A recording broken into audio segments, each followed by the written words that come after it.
Well, welcome everyone. My name is Hart. I'm from the Melbourne Insight Meditation Group. We're a secular Western Vipassana meditation group. In conjunction with the Buddhist Society of Victoria, the BSV, we've brought two eminent teachers and practitioners and scholars. They don't like the word scholars, I should add. Stephen Batchelor and Ven Brahmali to Melbourne and to debate the relevance of the early Buddhist texts for modernity. And so I'm looking really forward to what's going to be covered tonight. And I also want to introduce Peter Friedland, who is going to be the MC for the evening and who is going to introduce the speakers in a bit more depth than I can. Oh, okay, here you go, Peter. Thank you and welcome. And my name is Peter Friedlander. I'm from the Australian National University and I have some history as a scholar of Buddhist studies and South Asian religious studies. So I shall attempt in my scholarly role to be not in any way favouring one side or another, because I understand this is a debate. So my aim is to represent some kind of middle point, and I will be trying to get both speakers to speak approximately equal lengths of time. It's a debate. It has a format whereby there's an opening statement by Ven Brahmali, followed by a statement by Stephen Batchelor, and then there'll be a debate section in which they will speak to each other and address hopefully points which are of common interest to both of them. And then that will lead to a final summing up by each side or each person of their viewpoint on what they've discussed. And then we'll be opening the floor for questions from the audience to both participants in the debate. And I believe we were intending to finish around 9 o'clock. I think we started a little bit later, so we'll be finishing perhaps 10 past 9 or something like that. I'd like to just say a couple of things about the speakers. I'm sure that most of you don't really need to have the speakers introduced, but I'll just say something. Augustine Brahmali was born in Norway in 1964. And he first became interested in Buddhism and meditation in his 20s after a visit to Japan. He began his monastic training as an anagarika, keeping the 8 precepts, in England at Amaravati and Chithurst.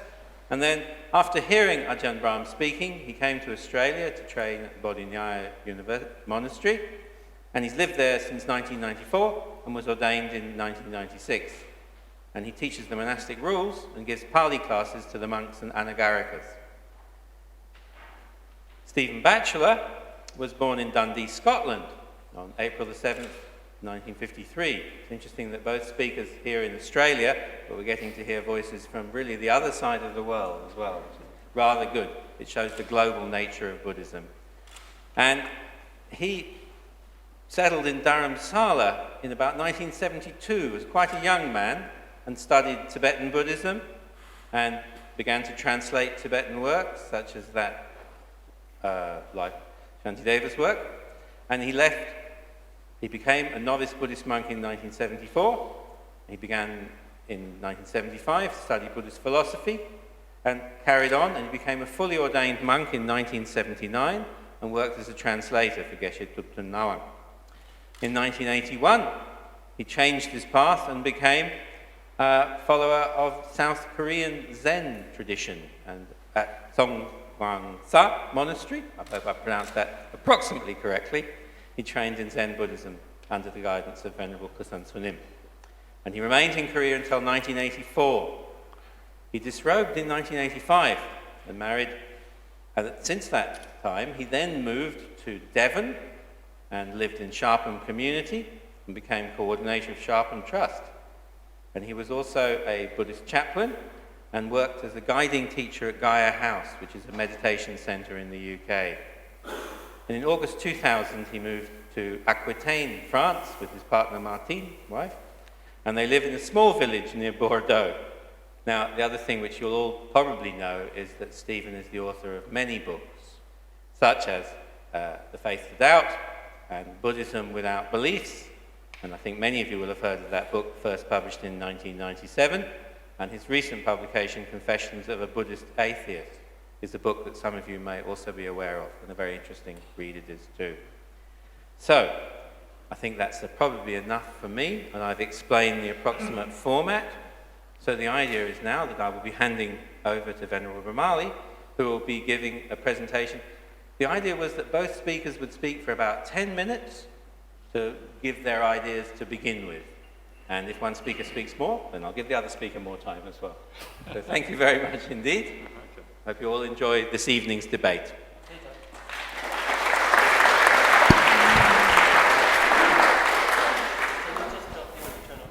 Oh, apparently turning off your mobile phone would be quite a good idea. I should do it myself as well. It will obviously interfere with the recordings, if nothing else. Thank you. Okay, so can I start? Yeah. Yeah, good. So thank you very much for this very warm and nice welcome. It's nice for me to be in Melbourne. It's my first time in Melbourne as a Buddhist monk, giving any kind of teaching. It's very nice to be. You always hear very nice things about Melbourne, especially in Perth. Oh, Melbourne is so much better than Perth. Particularly all the Melbourneites, when they come over, they tell you how great it is in Melbourne. So it's wonderful to be here. It's also particularly wonderful, of course, because of this kind of debate or discussion or elucidation of the Dhamma, whatever you want to call it. This is particularly a good reason for coming to Melbourne for this particular debate. And the reason for that is because this thing we're going to talk about is how to understand Buddhism in the modern world. We can see a very clear, I think, divide now happening in Buddhism. You have the secular Buddhist on the one hand, then you have what you might call the traditional Buddhist on the other hand, right? And it seems like we're seeing a kind of gulf opening up, like this kind of sheer cliffs on either side and this kind of gap in between. And of course that leads to many questions. Is that really necessary? Do we need to have another break in Buddhism? Buddhism is already split into all these different sects already. Do we need this other break in Buddhism? That's one question. Another question is secular Buddhism. What does it actually mean to be a secular Buddhist? Where are the lines drawn for what is Buddhism and what isn't Buddhism, right? We have to make a decision what Buddhism actually is. And only when you decide what Buddhism is can you actually, you may think of yourself as a secular Buddhist, but what does actually Buddhism mean? And then you know whether you are a Buddhist or not. And I think this is one of the questions we need to talk about tonight, is what does it mean to be a Buddhist? And this is something I'm going to go into hopefully quite a bit, and hopefully going to have a bit of a debate on that particular question. So because I think this is a very interesting and important debate, not the least, I'm very happy to be here. And as a starting point, I'm going to start off with just talking a little bit about the things that I think Stephen Batchelor and myself have in common. Sometimes when we talk about differences, we create arguments, we create problems in the world. But it's remarkable, when you look at the vast majority of people who are Buddhist, like myself, I find we have so much in common. There's so much there, whether you're Mahayana Buddhist, Vajrayana Buddhist, secular Buddhist, there's a lot in common. And it's good to focus on that, and then that puts things a little bit in perspective. So what do we have in common? Well, one of the things I think we have in common, which I think is extremely important and actually quite rare in the Buddhist world, is the fact that we take the Buddha seriously. We're actually interested in the word of the Buddha. You might think that that's obvious. Everyone in the Buddhist world should be interested in the word of the Buddha. But the reality is that the vast majority of Buddhists, secular, or I'm not sure about the secular so much, but presumably the secular as well, certainly traditional Buddhists, even Western Buddhists, whatever they are, don't focus on the word of the Buddha. They focus on all kinds of other things except the word of the Buddha. So take, for example, a traditional Theravada Buddhist. What do they focus on? They will focus on commentaries, they will focus on the Abhidhamma, they will focus on the Visuddhimagga, they focus on all these other texts which were written a long time after the Buddha, and they will interpret Buddhism and the word of the Buddha through those particular texts. And the same thing is true, I think, in the Mahayana tradition. The same thing is true for most modern Buddhists. Most modern Buddhists, they listen to modern teachers, right? Right now you listen to me here. I'm a kind of modern teacher, right? And we listen to modern teachers, and we don't actually go back to the word of the Buddha to understand what the Buddha actually was saying here. So this is one, I think, very important point that the two of us have in common. And this leads to the second thing, of course. Once you agree that the Buddha is very important, He's the fountainhead, right? He's the root of the whole tradition. It's the Buddha got it wrong. The rest of the tradition doesn't really amount to very much. We have to assume that the Buddha had some profound insights. So what does that mean? What it means is that you have to look into what the Buddha actually taught. What did the Buddha teach? What are his teachings? And take that as your final refuge. It doesn't mean you cannot listen to other people. It doesn't mean you can't read later text. It means that that is the core and the root refuge that you have as a Buddhist.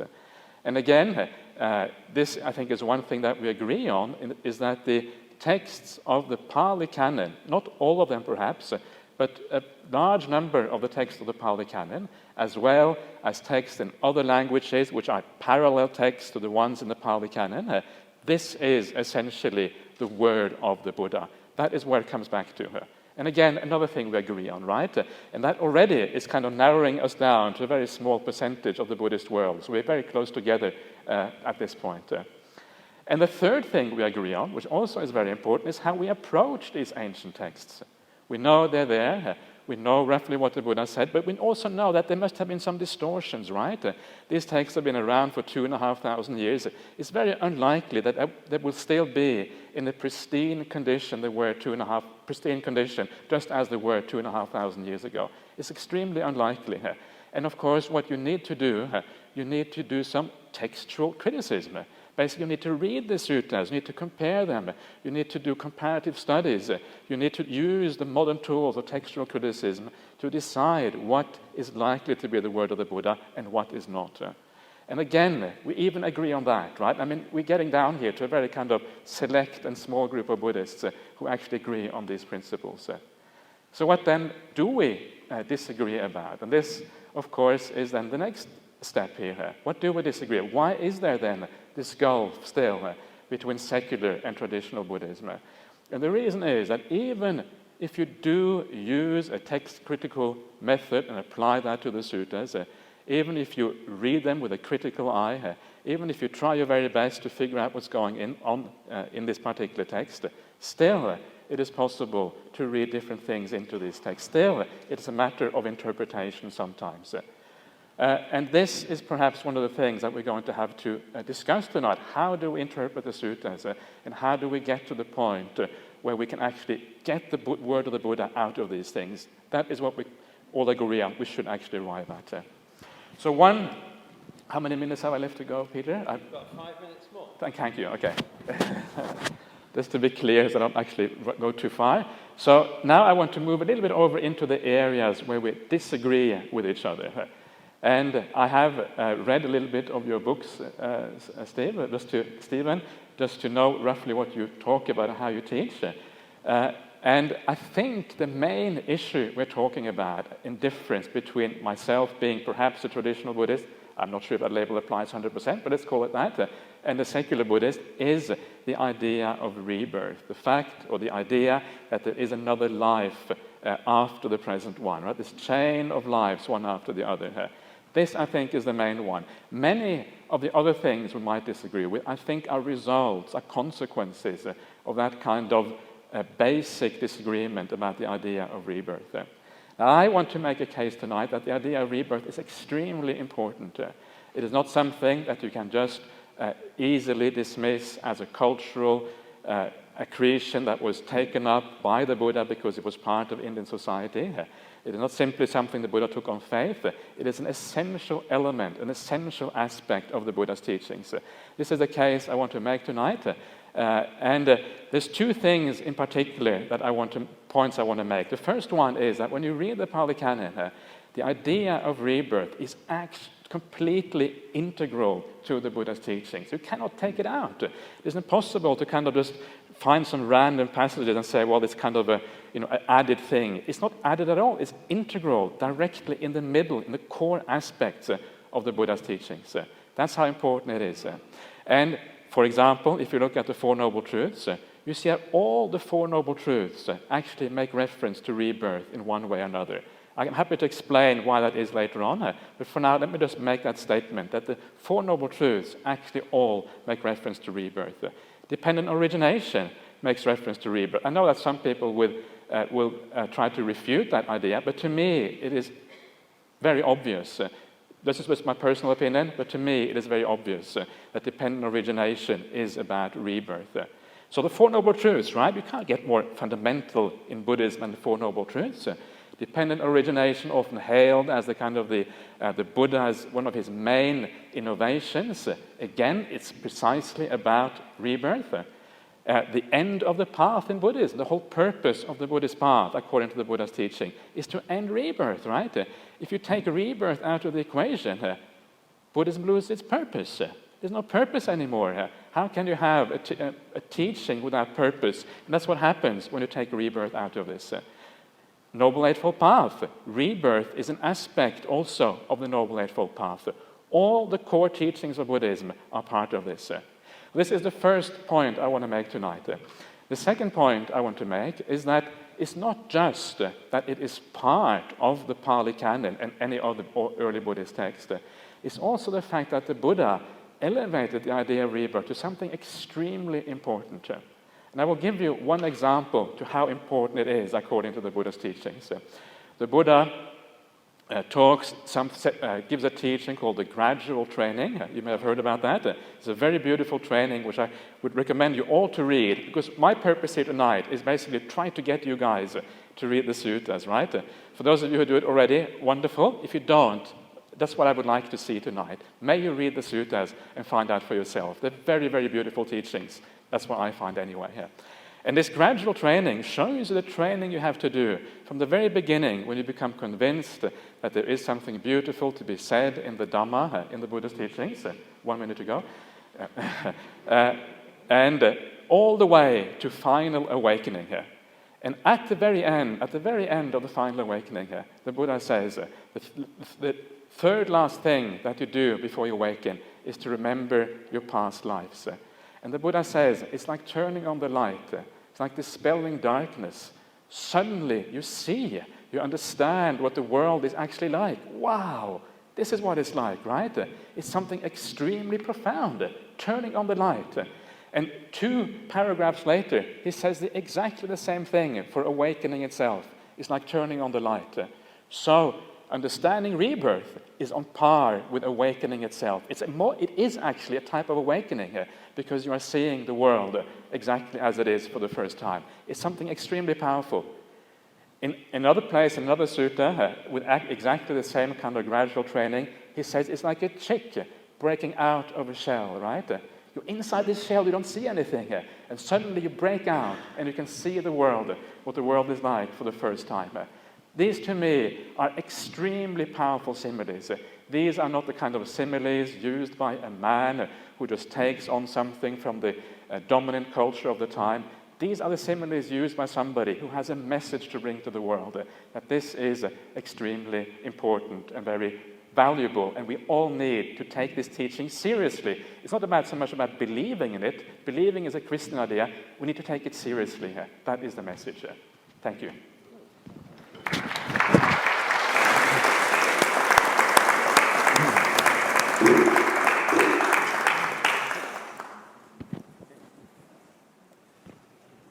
Well, thank you very much, Ajahn Brahmali. That was a very lucid and I think also a very passionate statement. I'd like to start by just going back to the core theme. And just to begin by recognizing how Buddhism is an historical phenomenon and how it has demonstrated throughout its history that it has an extraordinary ability to reconfigure itself in response to the needs of the different cultures that it has encountered over the last 2,500 years. And I think it's important to recognize that the Dharma or Buddhism doesn't exist in some kind of ideal isolation, but it is a response to particular human situations that occurred in the course of its history. We all know that Buddhism started in India, then it made its way first into China, and from China into Korea, into Japan. We know that it went down to Sri Lanka, it went into Southeast Asia, into Central Asia. And unlike, say, Jainism, which is one of its contemporary sister religions, it has this capacity to speak outside of the conditions of Indian belief and Indian world view. As with Ajahn Brahmali, I deeply agree that we need to go back to the earliest sources that are available to us. Clearly, we are not reading, when we read the Pali Canon, literal transcripts as if there had been a tape recorder at the time. But nonetheless, we have inherited a body of teachings that go as close as we can, or will ever get, to what this extraordinary person, Siddhartha Gautama, said and taught. At the same time, though, we need to acknowledge that the kind of society in which we live today, the sort of worldview that we have, for most of us, grown up with, one that's deeply informed by the natural sciences and other philosophical, cultural, social, and religious developments, is a very different one to the worlds in which Buddhism has existed up until the present. So my sense is that part of the richness and power of the early Buddhist tradition is that it brings to us a repository of ideas and teachings and values and practices that have not yet exhausted their capacity or their ability to speak to situations, to speak to human lives, which are quite distinct in many ways from those of the audience that would have been addressed at the Buddha's time. But as Ajahn Brahmali also suggested, the canon, the canonical text, the suttas, do not, as it were, tell us what they mean. And this gives rise to the unavoidable and ongoing task of interpretation. Now, what does such interpretation entail? First of all, I think we need to gain a much clearer understanding of the historical circumstances in which these texts emerge. It's a beautiful idea to think that the Buddha has this extraordinary experience of awakening or enlightenment. But when he teaches, he doesn't just, as it were, read off a pre-existent insight or understanding. He also responds to the needs of his audience, to those who come to him for advice, for teaching, for instruction, for consolation, or whatever it might be. We also, in this process of interpretation, need to recognize that even these earliest texts are layered. There are earlier parts of the Pali Canon. A good example of this would be a text called the Attaka Vagga in the Sutta Nipata, and scholars understand that the language evolved, the ideas developed, and we can't grant every single sutta in the canon as having an equivalent antiquity to all the others. And so in this process of interpretation, we draw upon what's called historical critical analysis, understanding these texts as emerging out of an historical environment. We also apply the skills of philology, in other words, our understanding of language and how language develops and evolves. And also, this interpretation, if we are Buddhist practitioners, and I think we have to draw here a very significant difference between the ways in which these texts would be studied in, let's say, a Western university setting, where there's actually a conscious attempt to distance oneself from these texts, to treat them as historical artifacts, but to try to keep oneself out of the picture, this so-called objectivity. I think personally that is just another subjective stance, but that's how our academics would tend to present these texts. Personally, I find these texts engaging, not because they have just historical interest, but because they speak to the condition I find myself in as a human being who suffers, who is aware of having been born, being subject to sickness, being subject to aging, and being subject to death. And in that sense, the importance of these early suttas is as a resource to address the fundamental questions of what it means to be human. And a living tradition for me is one that finds itself in an ongoing conversation with the past. A dead tradition is one that just keeps repeating what's been handed down over the centuries, intent on preservation, but rather suspicious and perhaps even rather threatened by interpretations that don't accord with the traditional view. The canon, therefore, does not exist independently of the human condition to which it is a response.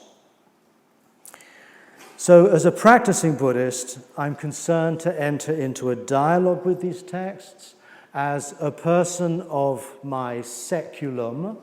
If we look at, Ajahn Brahmali talks about secular Buddhism as though it somehow already exists. I think it's really a work in progress. It's an idea that some of us have found helpful to identify with, and I understand it not just as a crude opposition to religion, which is how it is conventionally used, but I see it in terms of the meaning of the original word seculum in Latin, which means this age or this time.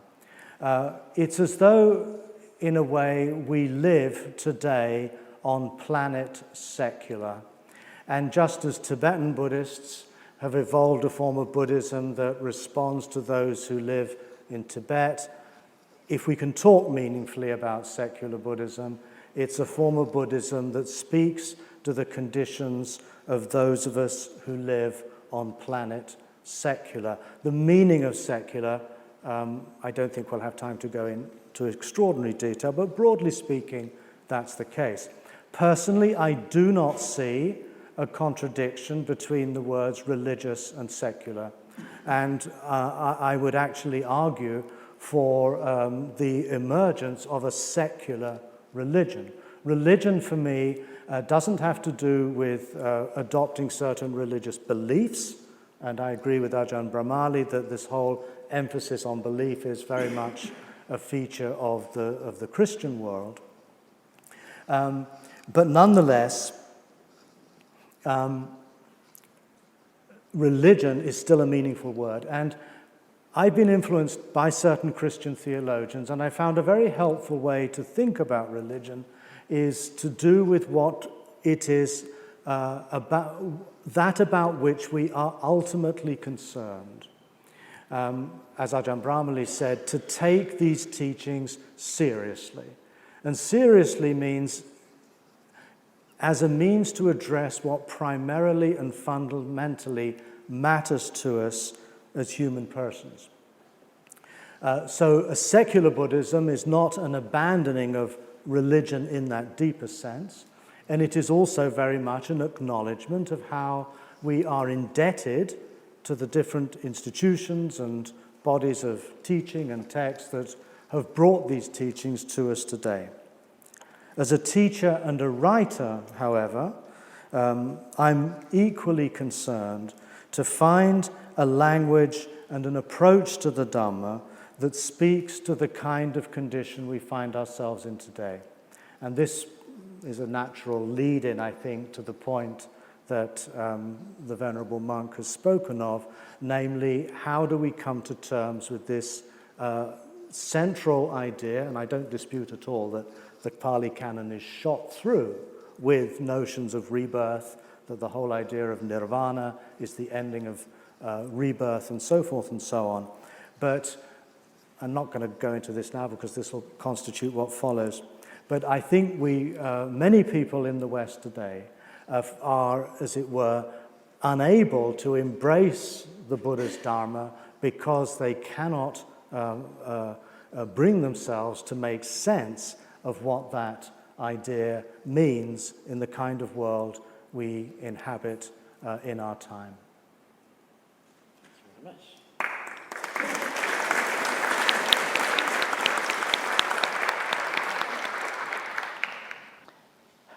I agree, I certainly agree that Buddhism has to be made useful for a modern person. We have to be able to relate to these teachings. That's extremely important. If we can't relate to them, they become dead. The whole purpose of Buddhism, that is one place I think also quite different from other religions. It is something to be practiced, something to be done, not just something to be believed, held in your hand. And I was just talking to Stephen Batchelor before this meeting, and you find that, unfortunately, in many places around the world, you find the whole cabinet of books, and these are the early Buddhist teachings often, and people just bow down to these books. They treat them as sacred objects rather than engage with them and actually use them for practical purposes. And then we're talking really about the dead religion. That's really, the whole thing falls apart at that particular point. So I agree with that, and I think it's very important that we try to make it work out. But it's also, at the same time, it's also very important that we take the word of the Buddha seriously. This is what it means to be a Buddhist, right? When you take refuge in the Buddha Dhamma Sangha, it means that you have a place where you feel you can get your answers basically. You go to the suttas, you read them, you find out what the Buddha said, you think, now it makes sense. Now I have something I can actually help me in my ordinary life. It's a help aid for one's spiritual practice. And if we are not careful, we will end up throwing out the baby with the bathwater.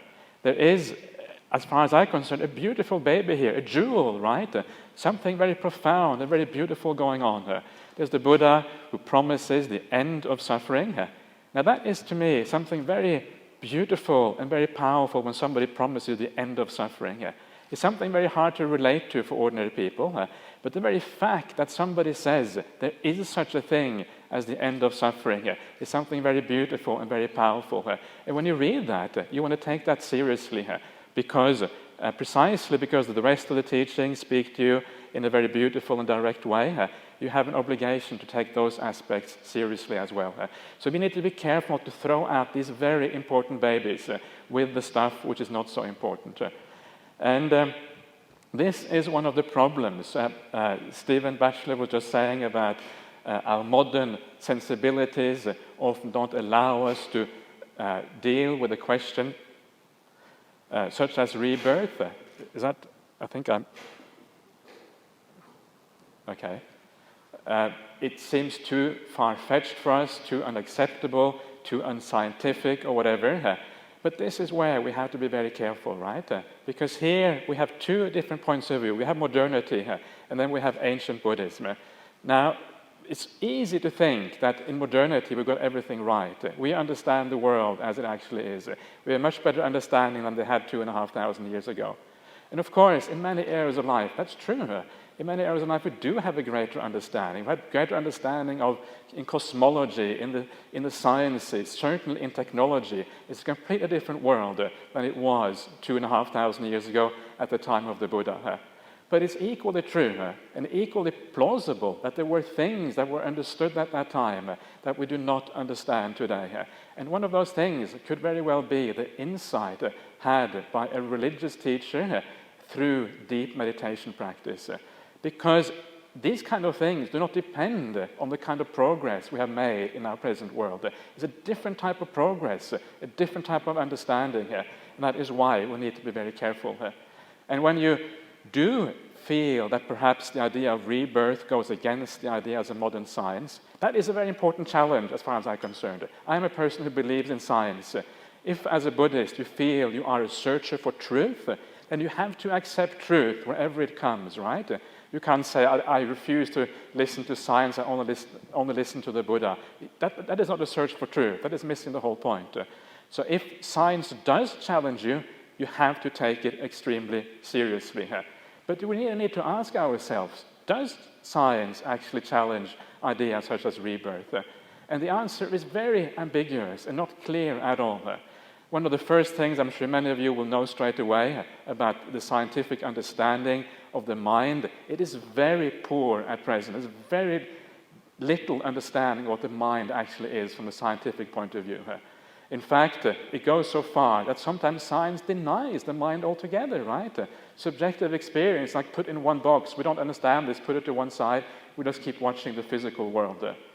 But from a Buddhist point of view, of course, it is the personal and subjective experience that really matters. That's why we are concerned about suffering. Suffering is a personal and subjective experience. It's not something that science can see from the outside. It's something you feel.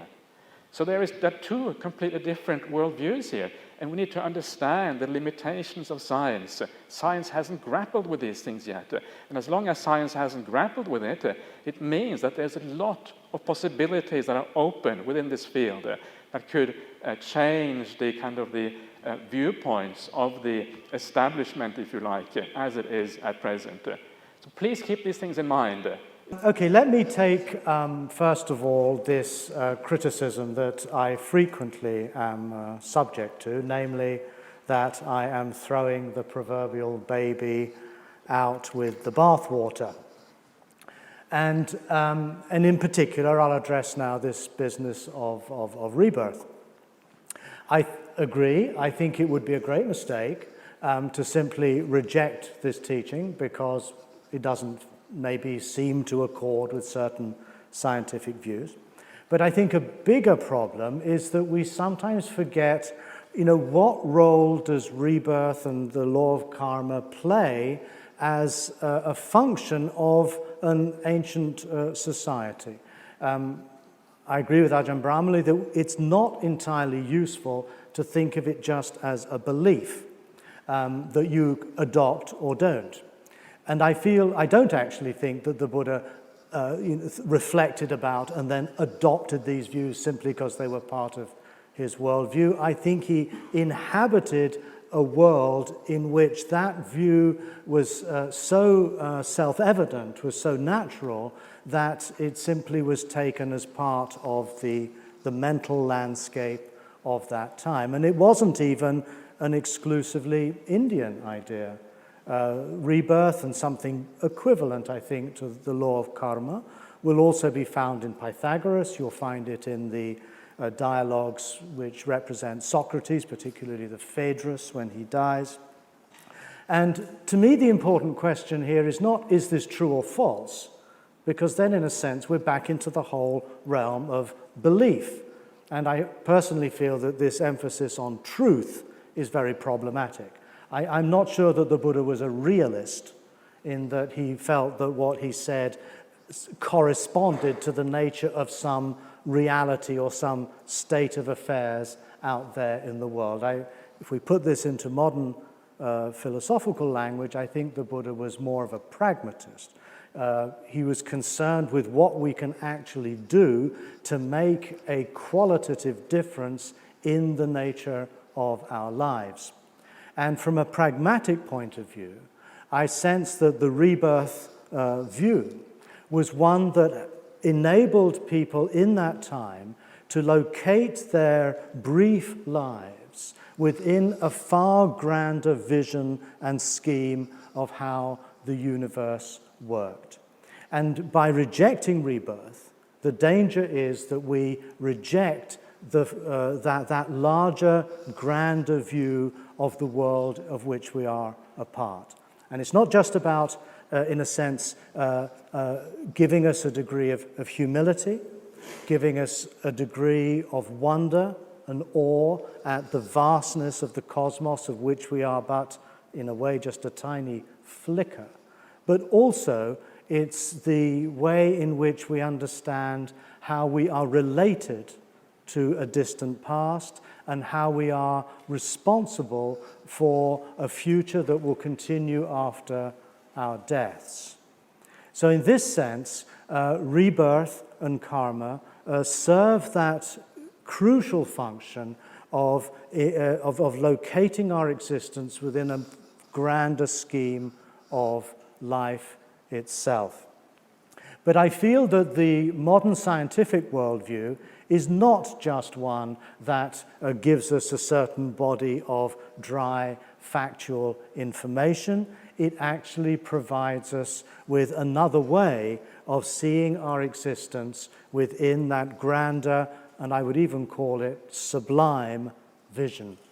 That my feeling is of the scientific worldview is one that evokes an incredible sense of awe, an incredible sense of the incapacity of the human mind to adequately represent who we are, what the world is, what our spirit, our souls, our minds are. And the vision of the Big Bang, the 15 billion years of evolution that followed from that, the sense we have of being in a galaxy of billions of stars, of having a brain, which apparently the number of possible connectivities between the different neurons and synapses in the brain are greater than the number of atoms within the universe. Now, that view of the world is to me not a dry, factual, cold, objective scientific fact. It evokes in me a deep sense of religious awe.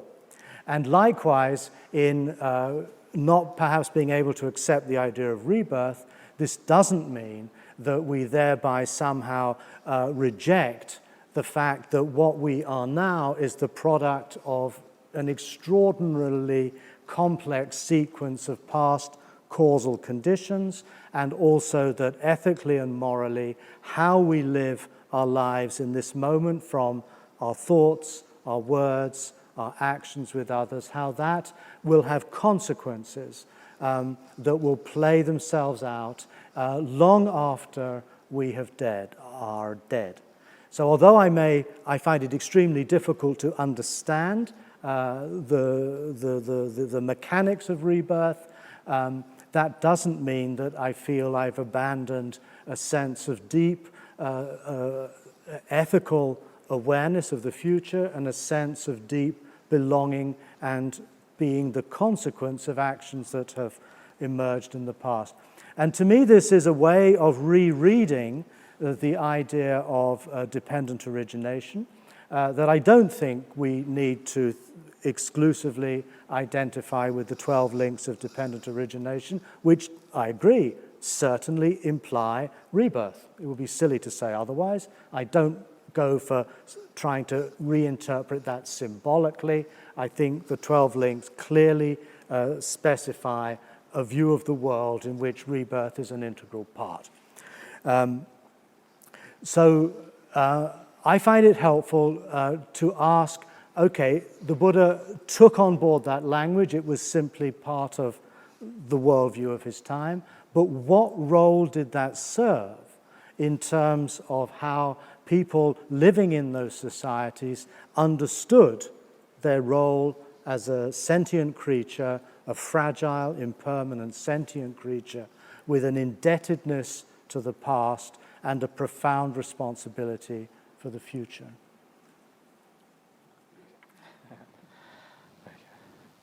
Okay, thank you. Oops. Thank you, Stephen, for that. I have actually seen these ideas in the books previously, so I'm aware of those ideas. And I think it's a heroic effort at trying to review the suttas and put it in a modern light. I think it's certainly interesting, but I also think it is flawed, unfortunately, here. And we need to remember what the rebirth, quite literally, in the Pali Canon is called punna bhava, is one of the words for rebirth. It literally means again existence, right? It doesn't mean that the world has consequences that you have to experience now, and that you are making causes now which will be experienced by the rest of the world in the future. That's not actually what it means. It means that you will re-exist and you will re-experience some of the consequences of your actions of the past. That is the literal meaning here.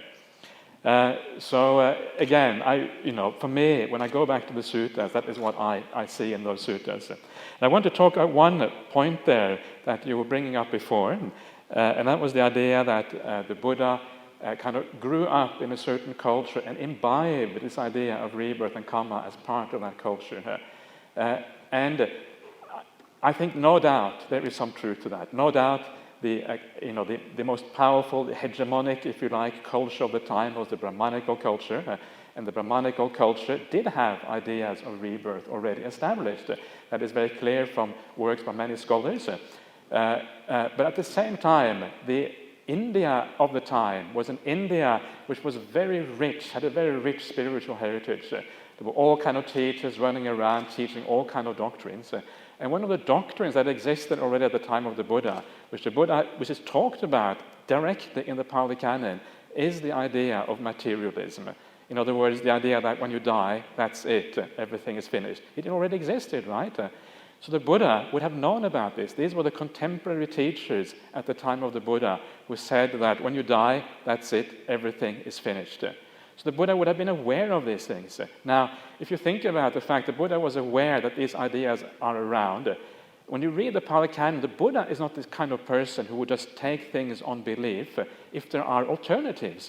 He would think for himself, right? This is the whole, kind of one of the root things the Buddha always talks about. Think for yourself. Don't just take on board tradition. This is one of your favorite quotes, Stephen, from the Kalama Sutta. I think, don't take things on board blindly.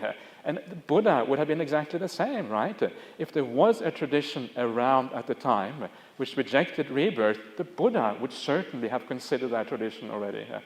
In one of the suttas in the Pali Canon, the Buddha says that, well, there's two possibilities.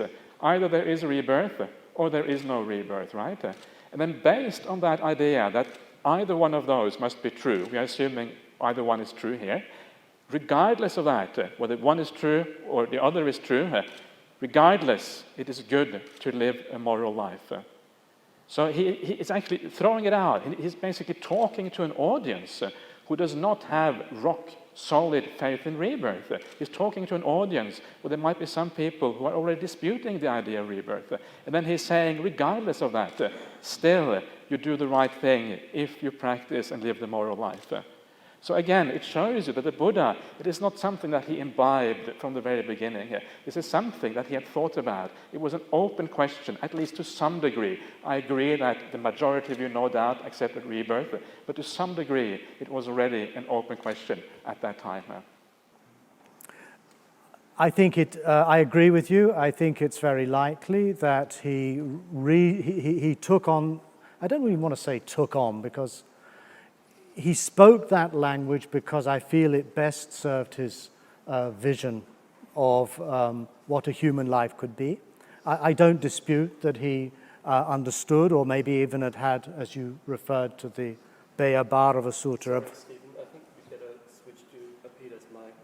You can use mine. Not sure what's happening. I can use this one. Yeah. Well, if you like to share that. Okay.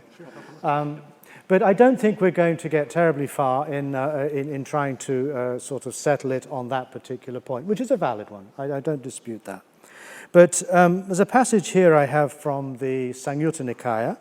Bhikkhus, the Buddha says, I do not dispute with the world. Rather, it is the world that disputes with me. A proponent of the Dhamma does not dispute with anyone in the world. Of that which the wise in the world agree upon as not existing, I too say that it does not exist. And of that which the wise in the world agree upon as existing, that too I say exists. I'm sure you're familiar with this passage. It's to me this to me once again brings me back to the idea that what really matters for the Buddha is a practice. I don't think he's actually primarily interested in having, as it were, a correct view of the nature of reality. I don't think he was a realist in that sense. I don't think he was even terribly concerned with issues of truth. I feel that truth was probably more considered to be a virtue, in other words, to speak truthfully, to speak honestly, to speak clearly. And we find this in the Theravada tradition of the Paramis, where we find satya as a virtue. There's, I think, some possibility that the term noble truth, according to at least one scholar, Mr. Norman, was actually a later interpolation. Norman argues on his philological analysis of the first sermon that the words noble truth did not originally exist in that text. And I'm always rather suspicious, therefore, of this emphasis on truth in that kind of realist sense, that this is the way the world is. Remember that the parable about the arrow, the poisoned arrow, is one that starts with the Buddha being critical, warning Malunkyaputta not to get bogged down in metaphysical questions, whether the world is finite or infinite or has a beginning or an end, that the mind and the body are separate or different. That, to me, is also something he's warning against, whether the Tathagata exists after death or not, or both or neither. Now, to me, that is, again, a very clear indication that he's not interested in getting bogged down into such questions as, let's say, for example, whether rebirth exists or not. I personally feel it's somewhat of a side issue, and I'm slightly disappointed in a way that we get drawn into this issue this evening. But I recognize that it is an important one for many of us in this audience, and it clearly is very important for Ajahn Brahmali, so let's pursue this line.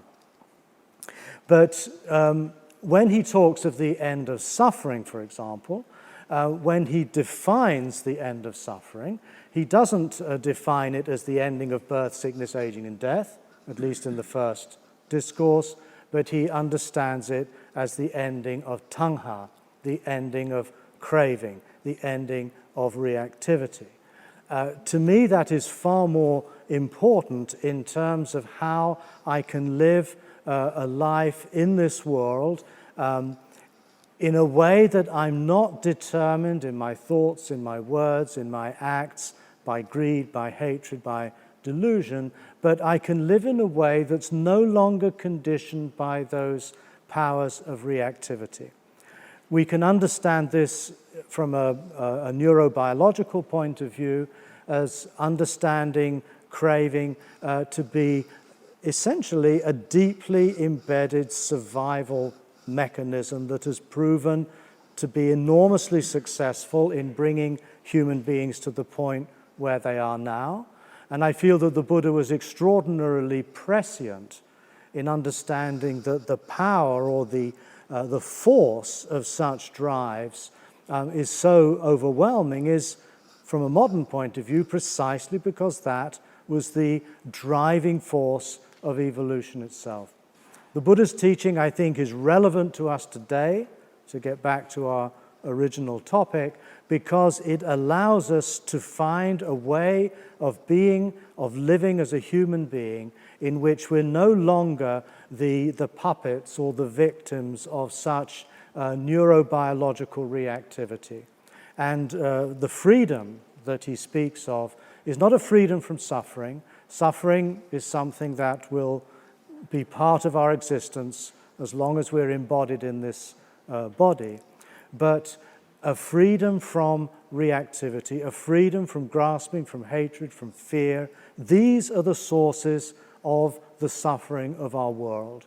And such forces now are no longer restricted to our own personal distress and anxiety and inner pain, but these forces now have become institutionalized, have become embodied in the structures of consumerism, in the structures of militarization, all of the forces that threaten to destroy the kind of planet that we currently inhabit.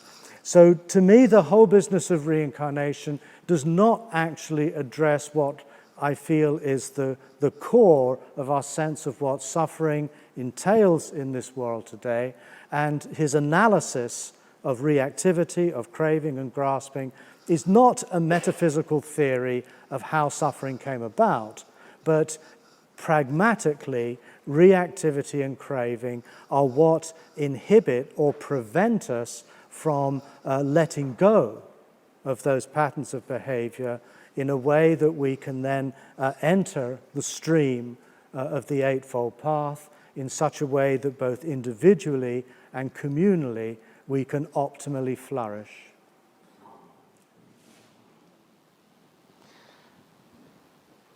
Okay, so first of all, in the spirit of understanding, I certainly agree that the problem of craving is important. I agree with that.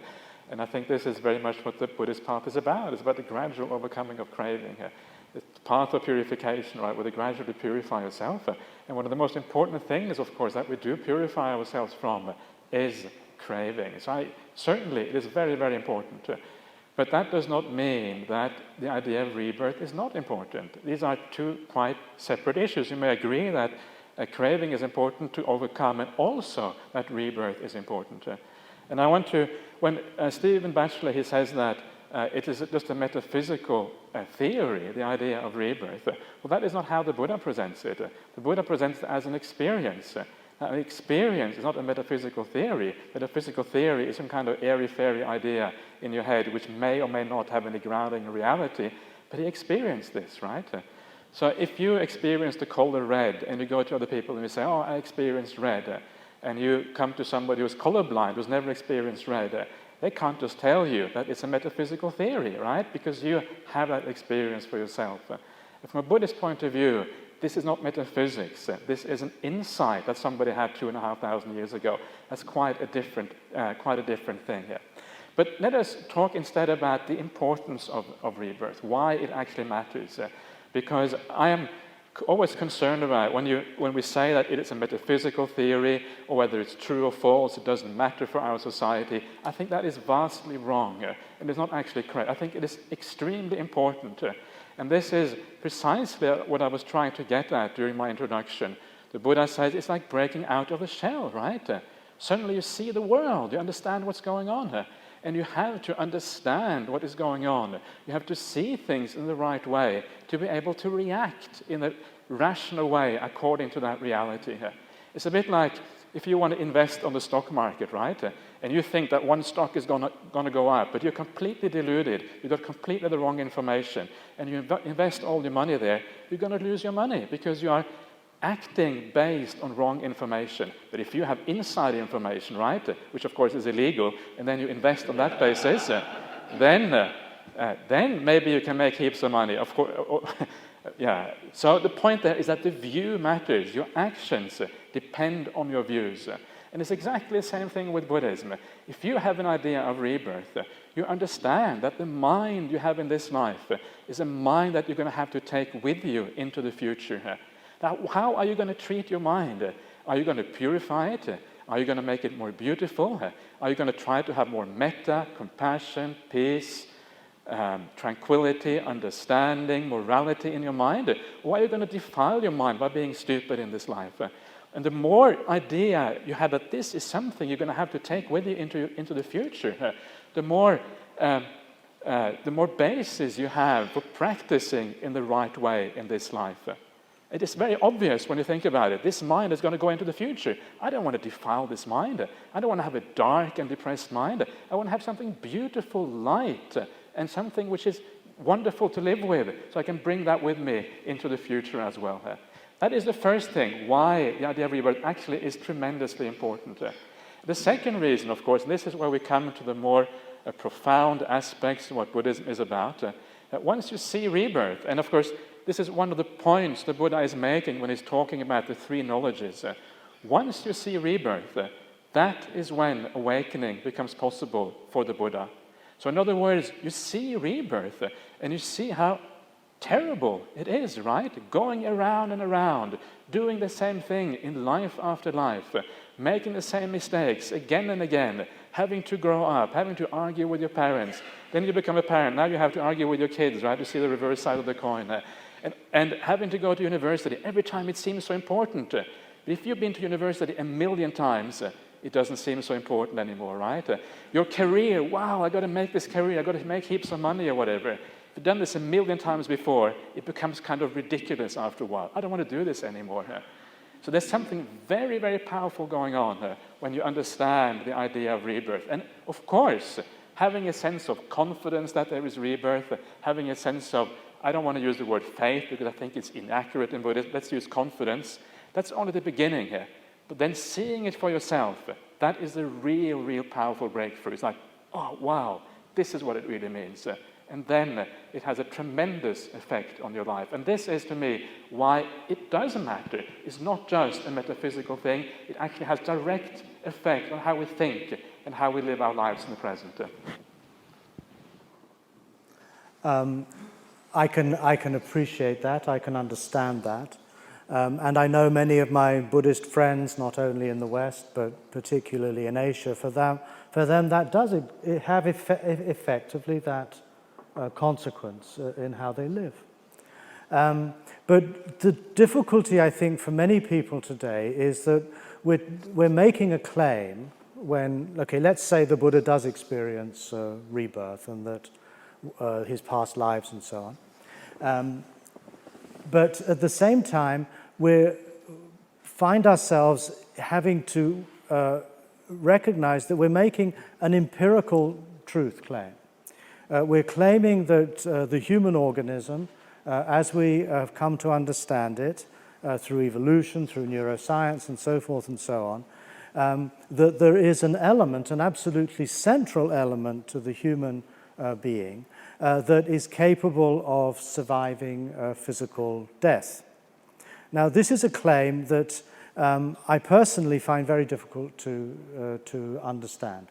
And also, to be quite frank, I do not find that vision of multiple lifetimes and so on does give me the sort of vision and passion to live in the way you describe.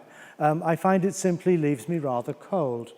I find, on the contrary, that the more that we open our minds through attention, through mindfulness, through awareness, through concentration, through metta, through karuna, we find ourselves increasingly sensitized to the dukkha of our own existence, to the dukkha of our society, the dukkha of our world. And I feel that what the Buddha's teaching is all about, really, is how can we respond to that dukkha in a way that we do not exacerbate it, we do not somehow intensify it, in a way that it actually leads us to a life in which the virtues of, which I've just listed really, become the central part of what we are concerned with. We seek to live a life here and now, a life about which we are certain that has occurred on this planet. We seek to dedicate our lives as fully as we possibly can to realizing and cultivating the virtues of that path. And if there is a future life, and I wouldn't rule it out, ultimately, I don't know. And I think it would be dogmatic and metaphysical to deny rebirth. That's just the opposite side of the coin, really. I feel that it's a question, really, of being able to hold that question open.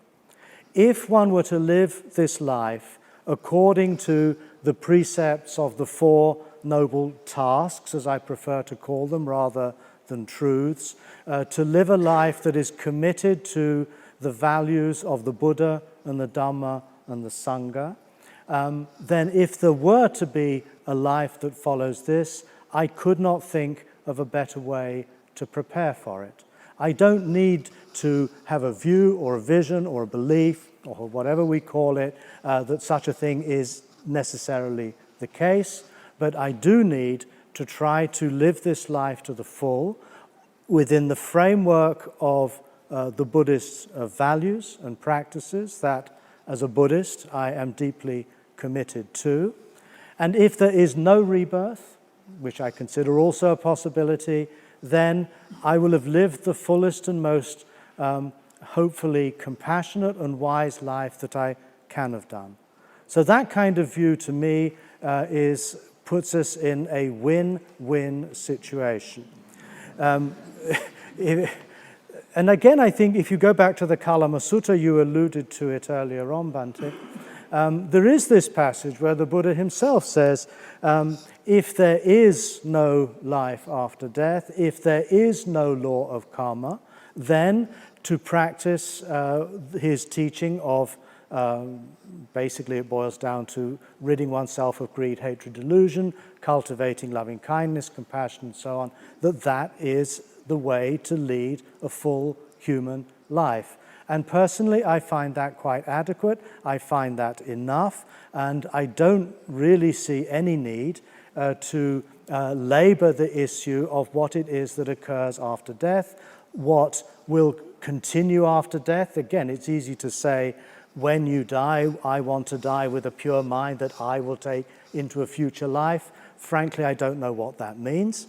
I'm concerned, therefore, as a secular Buddhist, if we want to flag that word, to live fully and optimally here and now, dealing with the suffering that I know to exist, namely my own, that of other beings, of the world, rather than live a life according to future existences about which personally I can never be certain. Okay, so again, I certainly agree with what you're saying. The idea that we have to live a good life here and now makes very good sense to me. I fully agree with that. And no doubt you will get a good rebirth if that happens. And I'm being naughty here. I apologize, Stephen. And if there is no rebirth, you have lived a good life anyway, right? So I agree with you. I'm not claiming to know myself. I'm open to either possibilities as well. But I think the point here for me, rather, is that we consider ourselves disciples of the Buddha, right? We call ourselves Buddhist. That means something to call yourself Buddhist. It doesn't mean that you can just think, you can just choose any theory, any idea, and call that Buddhism. There's a certain responsibility that comes with calling yourself Buddhist. And that responsibility, particularly as a teacher, is to actually teach those teachings of the Buddha according to how he taught them. So if we see in the Pali Canon that there is no doubt that the Buddha taught rebirth, then we have to take that seriously. The Buddha took it very seriously. For him, it was an extremely important teaching. Maybe it's hard for us to understand why it's important. Maybe it is just our own limitations which come into place, right? And this is where it is so beautiful sometimes to have a teacher who has a larger view than you have. There's a certain humility in that, in accepting there might be somebody out there who knows more than us. When we go to university, we go to medical school, we assume that the professor knows more than us, right? So we listen, we take it on board. We don't criticize everything and put down everything the professor says. And that is true in all professions, and it should also be true in the spiritual profession. If we are disciples of the Buddha, and that means, you call yourself a Buddhist, a secular Buddhist is still a Buddhist, so you're still a disciple of the Buddha in that sense. There's an obligation there to actually teach what the Buddha taught and not to deviate too far from that truth, that teaching, I should say, and then assume that he taught it exactly as it says because it is extremely important for awakening. And I think it is. I think that the more that conviction of rebirth settles down inside of you, the more you understand the enormity of the thing that you have to do to overcome this. And I think that one of the things I said I wanted to talk about tonight before when I spoke to Hart, there you are, yeah, was about monasticism and the idea of awakening as well. And of course, for me, the idea of monasticism often comes into the fore when we are talking about rebirth. That is when it becomes so important, because suddenly your priorities change so enormously. You're willing to put in more effort, you're willing to commit yourself even further than you otherwise would. And monastic life really becomes significant and important in the light of rebirth and in the light of the ending of rebirth, which is awakening. But my main point is, as disciples of the Buddha, we have an obligation to take the word of the Buddha seriously and not easily dismiss those things. And this is really, for me, the bottom line. If he taught rebirth, for me, there must be something very important there. Thank you. Well, I take exception to the fact that you suggest that I easily dismiss these things. That's not true. I spent many years as a Tibetan Buddhist monk struggling to understand this doctrine of rebirth. And it led me to experiences when I woke up in the middle of the night in a cold sweat because I found I could not, in good faith, not confidence, let's say, actually accept that. I was taught, again, within a Buddhist tradition that laid great emphasis on the importance of critical analysis of the Buddha's teaching. This was the Gelugpa school of Tibetan Buddhism. I was trained in debate, I was trained in logic, and one of the key points that my teachers insisted that we needed to come to some conviction about was the doctrine of rebirth. I was told, and I believed as a young monk for many years, that if I could not accept that view, I could not consider myself a disciple of the Buddha. Now, the crisis that I underwent was because I couldn't mesh those two injunctions, to read, to analyze the text critically on the one hand, and to believe, basically, in the doctrine of rebirth on the other. And this led me to a crisis in my Buddhist life. You see, the crisis was that I was deeply committed to the practice of the Dhamma, that for me this meant everything, and it still does. And my readings of the Pali texts have only deepened that commitment that I feel. And yet I also have to be, I feel I have to be, I have to honor reason. I have to honor evidence. I have to honor reflection. And to me, that is to follow the Buddha's injunctions and the Buddha's teaching. I don't, and I'm sure you would agree, that he didn't expect his disciples just to uncritically accept everything he said. I'd be very surprised if that is what you would believe. He wanted people to become autonomous. He used this term, aparapatya, to become independent of others in one's understanding. My vision of the Buddha's teaching is that he sought to liberate people from a slavish dependence upon the authority of others. He wanted people to live a free life. He wanted people, once they had, or particularly the monks in this case, once they had undergone their initial training, to go forth into the world for the welfare of the many, for the benefit of the many, and let no two of you follow the same path.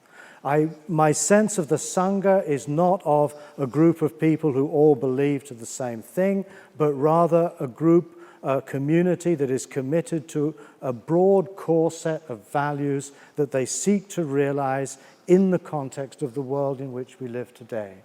And I find it quite disappointing, to put it mildly, that people will declare that I am not a Buddhist, that Stephen Batchelor cannot be a Buddhist, because he doesn't accept one particular doctrine, and admittedly a doctrine that is there right through the text, I'm not disputing that, and yet somehow that disqualifies me from being a follower of the Dhamma and the disciple of the Buddha. I personally find that unacceptable.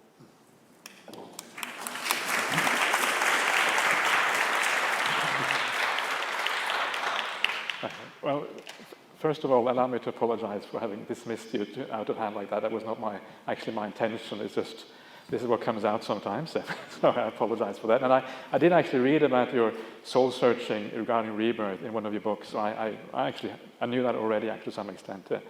But to me, again, it comes back to this idea that a Buddhist has to be something, right? There has to be a meaning behind the idea of being a Buddhist. And one of the main meanings must be that we take the word of the Buddha seriously. If one of the most foundational things of Buddhism, one of the most important teachings of the Buddha are not dismissed out of hand, that was a crude way of putting it, are rejected because one feels one cannot accept it, even that to me is enough to say that, okay, unless you take the word of the Buddha seriously, to me, you cannot really be at least a full Buddhist in that sense. That's how it seems to me. I apologize if this hurts you, Stephen. I don't mean it as a hurtful thing, but to me that is exactly what it is to be a Buddhist, that you have a sense of taking this teaching seriously. And if something as central as that is then said, I cannot believe it, I think that's fair enough. I think it's important to be true to oneself. If I felt the same thing, I would go the same way. You have to be true to yourself. You cannot pretend that you have confidence is something you have in the confidence too. But then you also have to take the consequences of that. And one of the consequences of that is to say, I'm a secular person with leaning to Buddhism or something like that, rather than actually calling it a secular Buddhist. To me, you are no longer Buddhist at the point when one of the most core teachings of Buddhism, when you decide that that needs to be rejected. I think the most important thing that's happening at the moment is not whether I am right or whether Ajahn Brahmali is right, but that this conversation is happening. And to me, this is illustrative of the health and the vitality of the Dhamma as it finds its way into a new environment.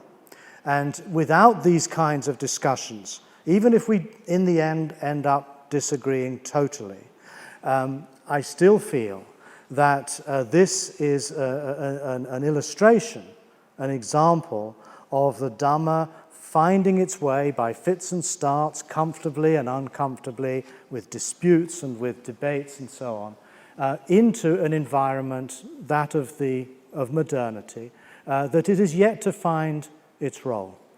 And I really hope that we do not take these disagreements as the basis for just increasing further sectarian distance by, as it were, excluding people from the notion of being really Buddhist on the grounds of a particular belief. I think the important thing is to honor the integrity and the level of commitment and passion and concern to do exactly what you say, to take the Buddha's words seriously. I believe I do that. He doesn't. That will probably remain a point of contention between us. I'm also totally open to the fact that my meditation practice may lead me to reconsider what I'm saying now. My whole process of being a Buddhist is a process of an ongoing discovery. The worst thing, I think, is to get to a position where I hold on to a view that I know what Buddhism is and you don't. I think we need to accept and celebrate the differences that bring us together in this space this evening, and to envisage a community that is inclusive rather than exclusive, that is willing to confront one another with honesty and kindness and wisdom, to debate these issues in a heartfelt and in a hopefully a deep way. And that, to me, is how the Dhamma can perhaps most fruitfully begin to engage us in a personal way at the deepest level, and also set examples of a human life that may reverberate then through our society, through our world, that I feel to be in desperate need of the kind of wisdom, the kind of practice that is articulated so beautifully, particularly in the early Buddhist texts. And I guess that's probably my summary.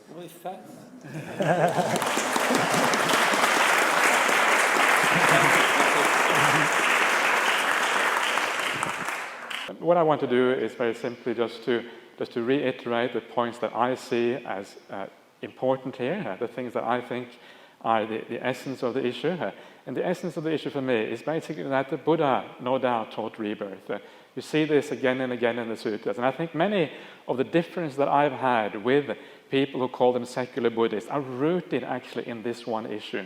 This issue turns so many things around. The idea of awakening, the idea of whether monasticism is important, the idea of how craving relates to the end of suffering. All of these things actually have a very... the idea of rebirth is very important in these things. And because of that, it affects our whole outlook on what Buddhism is about. So for this reason, it actually is extremely important. So I would recommend you, if you have a chance, read the word of the Buddha for yourself. It's often so inspiring and so beautiful. Often when I read it, I feel incredibly inspired afterwards. And you want to practice this path. You gain a sense of confidence that this is real. Because so much of the other things, apart from rebirth, are so powerful. It also leads you to have a sense of confidence and conviction that this too may actually be right. If a person of such stature if a person of such wisdom said this, he wouldn't say it blindly without reason. If he said it, I need to take it seriously. That is the most important thing for me. And then you read the suttas, and again, just to say it one more time because I think it is so powerful, the idea that, the Buddha says, seeing rebirth for yourself is like turning on the light, like dispelling darkness, right? Now I can see it. It is so powerful to me. And it's like breaking out of the shell, right? Now I can understand the world for what it is. It is very hard sometimes for us to perhaps appreciate the importance of these teachings. But when the Buddha says that this is how you feel when you see these things, then that for me is something very powerful and very important to take on board. Thank you.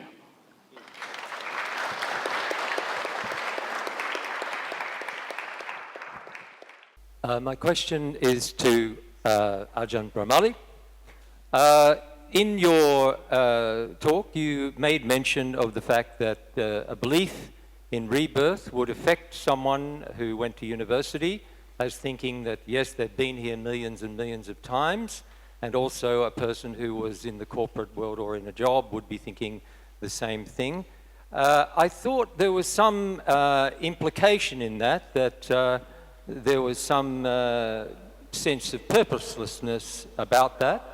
Sorry? Some sense of purposelessness about the fact that they realized that they had done this millions and millions of times. Was that your implication? Okay. That was sort of my implication, yes. Want to continue? Are you? That was your implication. So I ask you, Yeah. have you considered that your taking of robes has occurred millions and millions and millions of times? And what are the implications of that, considering your... Okay, well, it just shows you I've not been a good enough monk, right? That's what it shows. Otherwise, I wouldn't be back here again. That's probably the... Yeah, no, that may very well be the case. You may very well be right. But, the purpose of this, that just shows you I have failed, basically, as a monastic. If that's the case, I have failed in my endeavor to get out of this. Maybe I got it all wrong. Maybe there is no such thing as rebirth. Maybe I have been reborn a million times. Maybe there is no awakening. Maybe there's no getting out of this. I'm not claiming to know these things. I'm claiming this as a confidence on my part. And that is why I follow the monastic path. It is true, and I may have done this a million times before, but that, for me, is irrelevant as long as I feel I'm heading in the right direction. One of the most beautiful teachings, one of the teachings I've always found so powerful in the sutras, and it's a teaching you don't hear very often, is where the Buddha says that the one thing that you should be concerned about in your practice, whether you're a layperson, whether you're a monastic, how to make decisions in life, you should always ask yourself the question, am I improving in wholesome states and declining in unwholesome states? That is the thing that really matters. And that, because then you are moving in the right direction, right? You're moving towards something more beautiful. You're feeling more at peace, more at ease, more relaxed. Life is more easy. And at the same time, you have more metta, more compassion. All these other qualities come to the fore at the same time. And that is a very beautiful question. And to me, very beautiful statement by the Buddha. And to me, as long as I'm doing that, I know it is going in the right direction. That is what I'm really concerned about at the end of the day. So, with a bit of luck, that might also lead then to the end of rebirth. Please.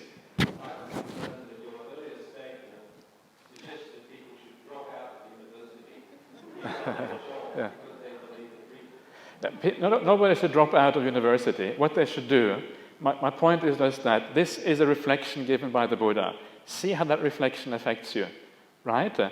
The Buddha says there is rebirth. Some people will reject that. They will say, I can't deal with rebirth. It doesn't make any sense to me. And that's fine. You have to be true to yourself. Okay, so you reject rebirth. Perhaps you reject Buddhism entirely. That's perfectly okay. But my point is just that we need to think about this. The Buddha said this, and then see how it affects our lives. Some people will take it on board, say, yeah, I believe in rebirth, and they will continue on as students or in the corporate world. Because there's no... there's no kind of discordance between the two, right? And they will keep going, and they will aim maybe for a good rebirth in the future. Others will take it on board maybe even more, and they might drop out and then become monastics. There is no right answer to that. It depends on your reaction to this particular idea given by the Buddha. So you're wanting the role of the monastic as the highest possible human development? not monastic as such. The idea of the monastic path is to give a chance for development to happen. The idea of a monastic, the Buddha said himself, is that you have like a vehicle which is supposed to optimize the causes for having fast progress. That's the purpose of monasticism. It doesn't mean that the monastic is more developed than the layperson. In fact, often it's not the case at all. If you look around the world, there are lots of monastics who are not very admirable at all. And they often do all kind of things which are completely against the monastic ideal. That's not the point. It's not a comparison of the monastic with the lay people.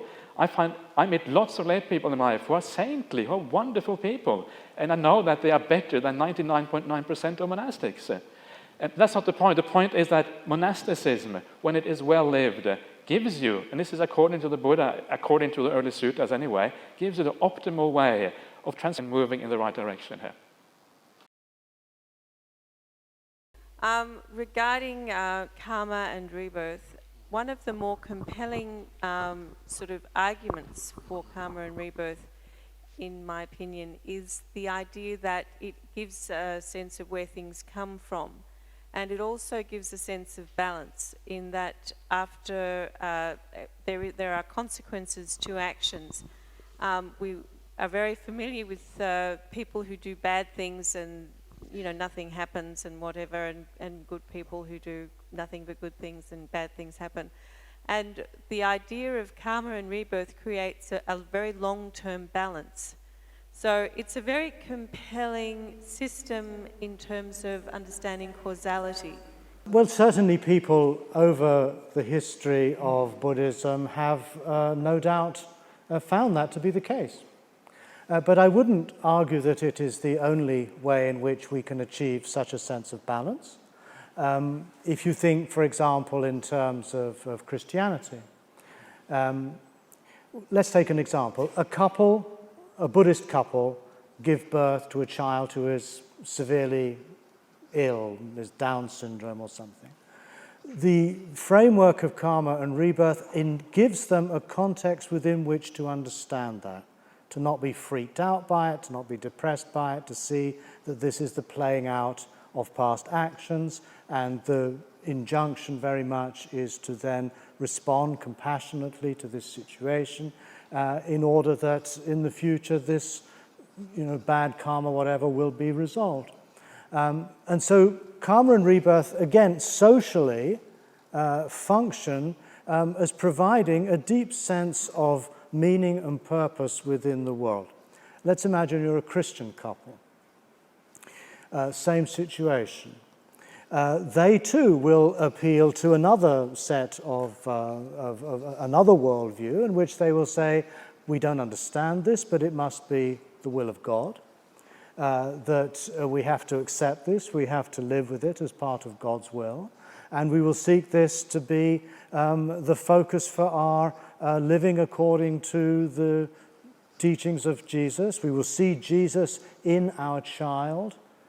Now, in both cases, I don't really see why the Buddhist version of events is any more or less compelling or any more or less capable of providing an equivalent sense of balance, as you call it, an equivalent sense of being able to locate that experience within a far greater and wider context of meaning in order to free you from thinking of this purely in terms of my own egotistic inconvenience and frustration. So yes, it does serve that purpose, I agree. And what an equivalent would be in a secular Buddhist world, perhaps that's something we need to think about more deeply. But yes, I agree with that. But again, I think it is common to all religious traditions, will it provide something deeply equivalent. So I'm not sure, to me it doesn't suggest that version is somehow true, whereas the Christian version is untrue. I think they both function pragmatically in a very similar way. What I understand is you both were saying the same thing, but in a different way, different wavelengths. What you were saying, Stephen, that Buddha, ancient man, spoke to ancient people, modern man, scientific man, now we are in a scientific world. Buddha was talking about the mind. Mind doesn't change. He has said it is what I thought is applicable at all times. So Buddhist practice is about liberation of the mind. Now, both of you mentioned about dependent origination. Now, for this debate, first we had to define what you mean by self. What is the idea of self? When you talk of rebirth, it is the self, where you came from, to this idea of self, and what happens to self, what we are trying to do with this idea of self. Nibbana is getting rid of the idea of self. So none of you define this thing called self, which you are talking about beings born from here and there, and you are talking about a process. So that is the weakness of the debate I saw. Now, various people, according to development of wisdom or practice, do have various views of the separate self. Even when we look at dependent origination, some people will see that as last birth, this birth, and future birth. But the thing is, if you see this self as a aggregates, 5 aggregates for arising, and dependent of origination as a process and phenomena, your argument fits in. If you see that as a self, separate self, his argument fits in. So my question is that, my statement is that if we define self properly, this discussion is become very clear. Okay, it's often said in Buddhism that there is no self. I find that, again, a somewhat dogmatic assertion, and I feel that it doesn't actually correspond to a great number of canonical sources. Since we're lacking in time, let me just give you one example. Dhammapada, verse 80, where the Buddha says, just as a farmer irrigates a field, just as an arrowsmith fashions an arrow, just as a carpenter shapes a piece of wood, the wise person tames his self or himself. But the word is atanam, accusative.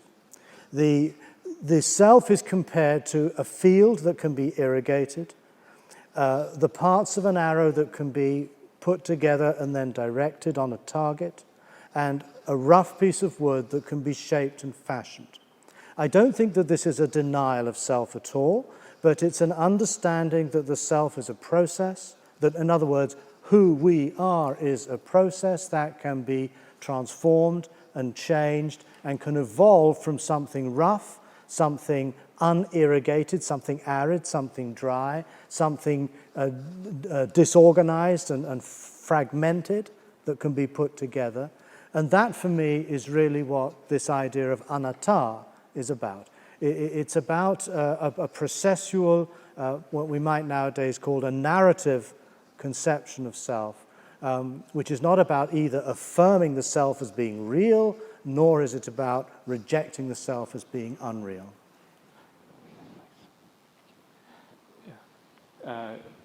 Yes, and I think that one of the things that Stephen was saying earlier on in the debate, at the very beginning, that the Buddha's teaching has to be understood in the cultural context of India at the time, is actually a very important point.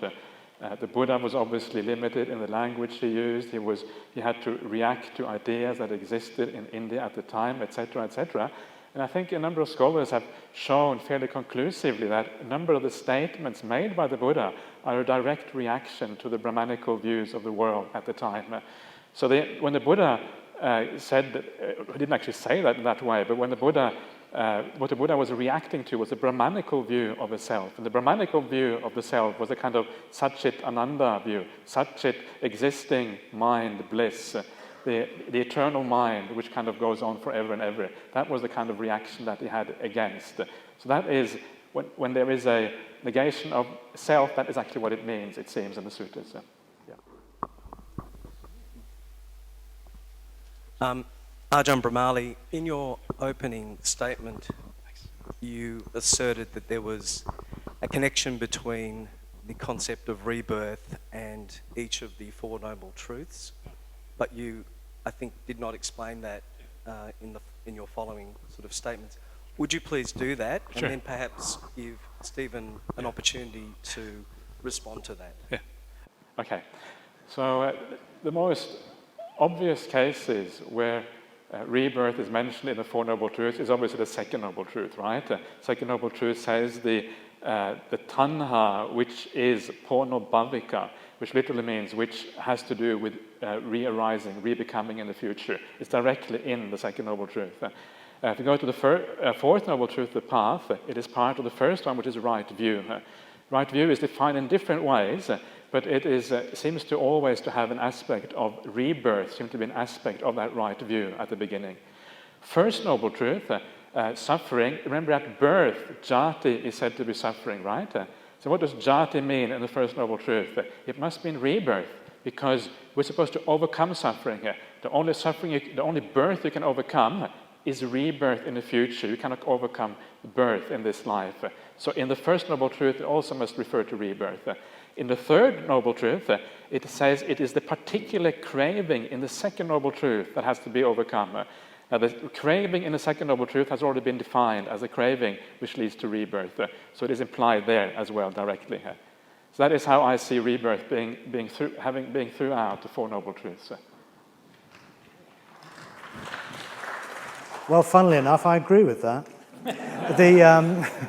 If you think in terms of Four Noble Truths, then when it says that craving is the origin of birth, sickness, aging, and death, then clearly it is the driving force that leads to rebirth, and to eliminate craving is the way, therefore, to eliminate rebirth. I agree with Ajahn Brahmali that if we cannot make sense of the Four Noble Truths, then we probably don't have any business calling ourselves Buddhists. Okay?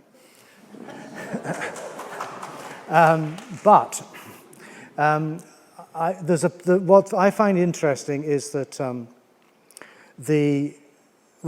I mentioned briefly that the noble truth idea from philological grounds could well have been added later. So if that was added later, we take out noble truth, we're not actually talking anymore about four truth propositions. This to me is when Buddhism becomes a belief system. We have life is suffering, cause of suffering is X, end of suffering is Y. If you accept those propositions which are claimed to be true, then you're a Buddhist. If you don't accept those propositions, you're not. Buddhism is now a belief system. Now, if we suspend the notion of noble truth, we can also suspend the notion we're actually talking about propositions.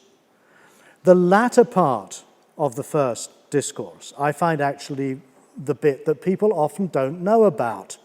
The Buddha says it in the penultimate paragraph of the text, it was not until my knowledge and vision were entirely clear about the 12 aspects of the Four Noble Truths that I could consider myself to have attained a peerless awakening in this world. Now, what are these 12 aspects?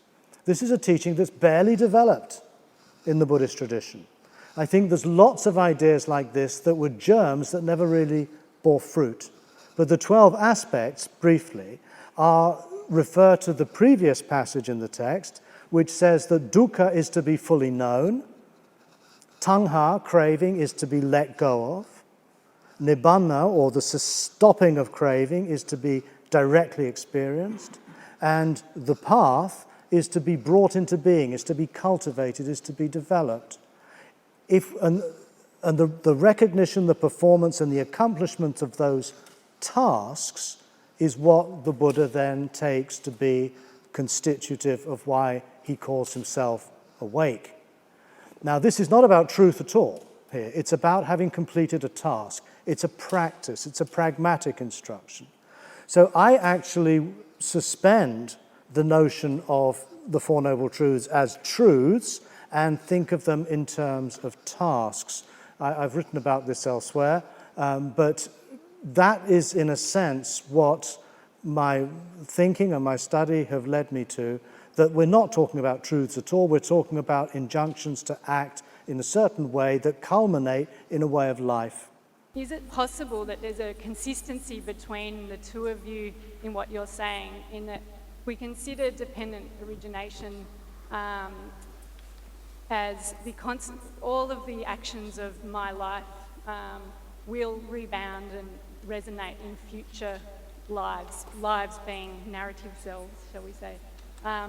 So everything I do will come about in some future way, be it through my ancestors or not ancestors. And could that be a definition or a possibility of what rebirth is? That would be an interpretation, one that I would probably go along with. Again, I think the crucial point of rebirth in many ways is that it provides a vehicle for the continuity and the bearing fruit of the actions that we commit. The core idea for me is not rebirth, but it is the continuity of actions that bear results. Now, if I drop dead tonight, I hope I don't, but if I did, that wouldn't mean that everything I've done up until this point will stop having an effect. It will. And it might go on for an awful long time. And my sense of responsibility in that way is that it's, to me, kind of irrelevant whether these actions rebound on some future me, but rather that they will have an impact on the lives of those who will continue to inhabit this planet after I'm dead.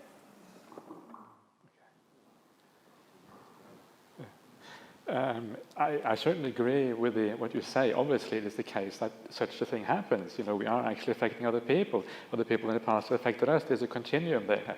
I agree with that. But I think when you interpret a rebirth and karma in Buddhism, you have to be very careful not to read too much into it. It's actually a very hard balance to actually be able to interpret the sutras in accordance with the word of the Buddha and not kind of your own ideas or one's own ideas. It's actually very difficult. And I think we have all made that mistake in the past. And really the only way to move towards and find out what the Buddha actually meant by these things is to read quite broadly in the most authentic sutras, if you like, of Buddhism. And then after a while, you have like a network of sutras. You can draw it all together and you get a feeling for what it actually means. And for me, having read those things, I don't think the Buddha would deny what you're saying, but I don't think that's what he means by karma and rebirth. When he talks about karma and rebirth, he's literally talking about what you reap in a future rebirth, quite literally. What are the circumstances of that rebirth in the future? So a rebirth couldn't be someone who's, related to me generations ahead or not, who I've affected by my actions in this life? I'm not sure exactly what you mean now. What I mean is that I am, by my actions, connected to future beings, and so that makes sense to me that the rebirth, the concept of rebirth, would be people in the future who are directly affected by me. No, it's the idea is actually that it is your mental continuum that moves on into future life. Thank you. I would like to make an observation, that is that the debate format is a format which encourages a really dichotomous view of whatever it is that's being discussed. And another thing you have in common is that you're both men, and the debate format arose out of a patriarchal way of being. And maybe what is interesting about tonight is not what has been said or the intellectual aspect of it, but how it's been said. And I've been drawn to the narratives of each of you, and it seems to me that at the centre of all that together is the issue of uncertainty. And, that's described in Buddhism, isn't it, as a great wisdom. The wisdom of uncertainty. And I guess I just wondered what observations you might like to have about that, because it seems to me that the sense of uncertainty is a form of suffering, which you've both either shown or talked about in different ways tonight. So I'd just be interested in that idea of how uncertainty at this moment in time can, lead us into a productive pathway forward. Would you like to start? Or? No? Okay, I will start then. First of all, you're right that it is two men sitting up here, which is of course unfortunate. It would be wonderful if we could have one nun and one man, or one woman and one nun, or whatever. Yeah, that would be great in the future. That's certainly true. And it's important to get many voices in there, because people speak differently. A woman will have a slightly different view of the world than a man will have, and it's good to get those voices out there to see all these differences. I agree. And this is, of course, one of the reasons why in Perth we have been very supportive, and the BSV is also very supportive, of having also monastic communities with women as well, because it's needed. You need as many people who practice this path in a good way and who can be teachers as possible. So I fully agree with that. Regarding the idea of uncertainty, it is true. And one somewhere in the sutras, I can't remember now where it is, the Buddha says something to the effect that the person who is ignorant but doesn't understand his own ignorance is even more a fool for that reason. But the person who knows their own ignorance are wise, at least to that extent. So there is actually, it's important to understand what you know and what is confidence, and understand the difference. I think it's very important. I think that is true for the idea of rebirth. We shouldn't, as Buddhists, go around and proclaim, I believe in rebirth, as if you believe in Jesus Christ or something like that. It's a different kind of confidence, a different kind of belief. It's more like, I read the sutras and I find them very powerful. I cannot, when a person like that says these things, I have to take it seriously. Or another example would be, you actually meet people, and I have met people in the present day who says there is rebirth to me. People who have a lot of integrity. People who have, when they say it, you can't just put it aside. You have to at least open your mind to these kind of things, right? So these are the sort of things that kind of then gradually strengthen your conviction. And of course, ideally, the point of all this is one day to find out for yourself, to see things for yourself. But in the meantime, what you do is you investigate. You look at these things. Does it make sense? Does it not make sense? And then you evolve around that investigation, and hopefully you will get closer to the truth in that way. I'd also like to affirm the importance in our world today, and not only in our world today, but in general, that we provide a vision of the Buddhist path that is gender equal. And I think one of the great things of the Buddha that really was a radical departure in his time was the empowerment of women. Women were completely on a spiritual equality to men. And I think it's a great thing that Ajahn Brahm and the community in Perth have done, is to stick their necks out on this and to endorse and to actually create communities for women.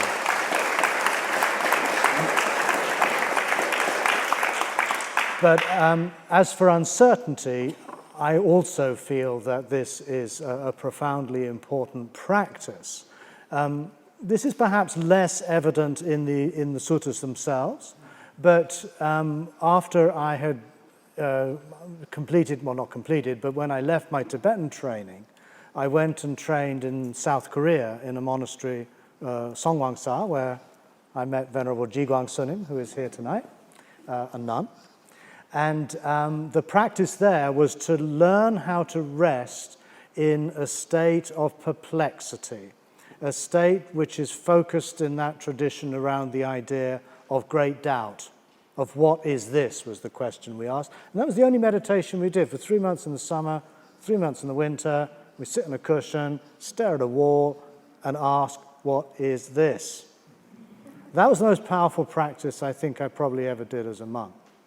And it's not that you then somehow try to become a sort of thoroughgoing skeptic, but is that you acknowledge the fact that fundamentally you do not know what is going on, that the world is fundamentally mysterious. And it's very difficult, I think, for rational Westerners to actually valorize uncertainty. We always want to know the answer. We always want to be right. And this kind of practice, which has been enormously influential in my life, is about learning to not only live with uncertainty, but actually to cultivate uncertainty, to cultivate an ongoing sense of questioning, of curiosity, of astonishment, of perplexity. This is both an act of humility. It's also, for me, an act of devotion, which might sound a bit strange. And it really throws into question every kind of certitude or conviction or belief that you might have. And it touches something very deep. What brings us to Buddhism in the first place is that kind of existential uncertainty. And yet so often, as in all religions, we prefer to substitute belief for what actually was the very living pulse that brought us to that place in the first instance. And so you have a wonderful aphorism that our teacher Kuzan Sunim used to recite all the time. Great doubt, great awakening. Little doubt, little awakening. No doubt, no awakening.